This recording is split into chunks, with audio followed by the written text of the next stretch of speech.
কিভাবে মনের ভিতরে নিয়ে যেতে হয় সেই জিয়া রহমানের মুখ থেকে তাকিয়ে শোনার পরেই সিদ্ধান্ত নিলাম এই নেতার সঙ্গেই আমাদেরকে থাকতে হবে যদি বাংলাদেশকে রক্ষা করতে হয়।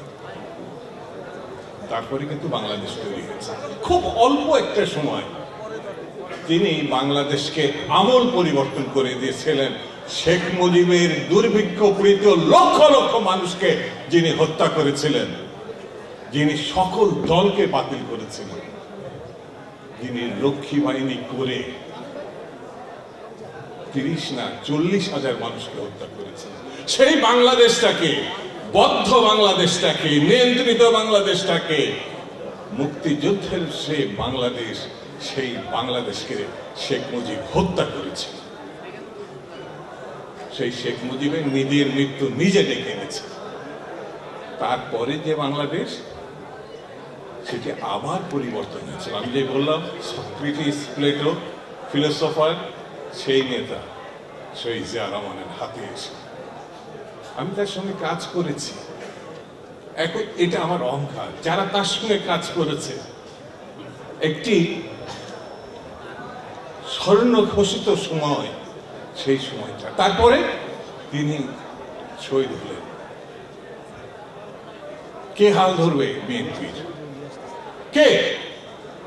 অনেক ছাত্র নেতা সে সময় ছাত্র দল থেকে চলে গেছে, আমি নাম বলতে চাই না, আমার পরেও গেছে। আসলেন দেশনেত্রী বেগম খালেদা জিয়া। খণ্ডিত বাংলাদেশ, খণ্ডিত বিএনপি। আস্তে আস্তে করে তিনি রাজপথ থেকে বিএনপিকে, নতুন বিএনপিকে তৈরি করলেন। তখন পাশে যারা ছিল তার নাম হচ্ছে বাংলাদেশ জাতীয়তাবাদী ছাত্র দল। কি ছাত্র দলকে তৈরি হতে হবে, এমন শক্তি তৈরি হতে হবে। বাংলাদেশকে যারা ধ্বংস করতে চায়, ওই পার্শ্ববর্তী দেশের গৃহীণক বানাতে চায়, একমাত্র শক্তি কি শক্তি?